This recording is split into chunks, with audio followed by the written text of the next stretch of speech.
blackboard, Okay. which I'm familiar with, Right. but a lot of other people out here Yeah. may not know exactly what I'm talking about, Right. having also been a part of the Nation of Islam, older than you were, of Okay. course, but explain what that blackboard showed and how it's sort of a, say, a pretext to your book, and where you started and where you wanted to take this. Yeah, I want, hopefully our audience can kind of visualize this. And if anyone has seen the movie of Malcolm X, the Spike Lee production, and that scene at the beginning where the flag burns into an X at the end of the montage.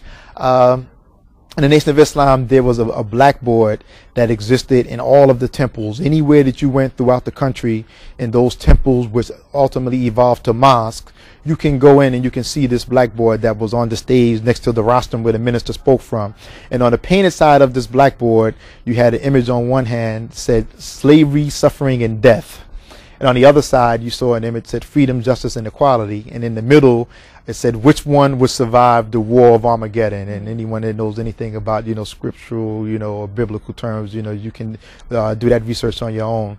But for me, looking at that in such a graphic image, because in addition to those words, you also had a picture of a black man hanging in a noose on the side that says slavery, suffering, and death.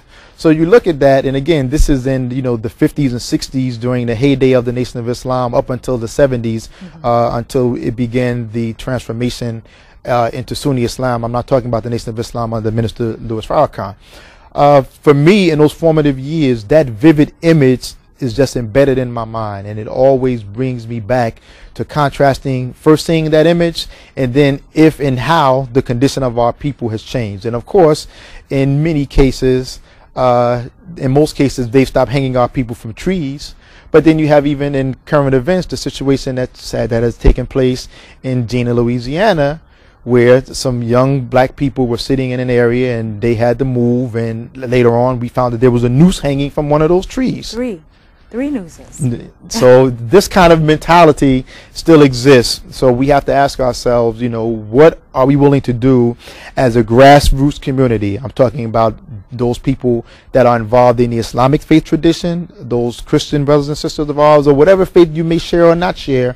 What are we doing as grassroots people to move from a culture of slavery, suffering, and death, and misogyny, and all of the things that we even see prevalent in society today, how we're going to move from that to establish freedom, justice, and equality in the truest sense of those terms.